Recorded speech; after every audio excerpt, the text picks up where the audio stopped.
Ветер безмолвно стучится в окно, грустно становится, глядя в него. Годы летят совсем незаметно, жаль, когда жизнь пролетает бесследно. А хочется след оставить навечно, об этом мечтает каждый живущий на этой планете. Но каждый из нас в ответе за эту планету.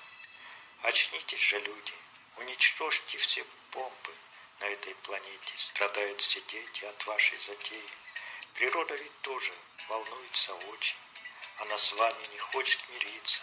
Огнем и водой уж гонит всех вас от этой прекрасной планеты. Ветер все тише стучится в окно. Его мысли не слышит никто. Видимо, людям так жить хорошо, что не слышат тихого стука в окно.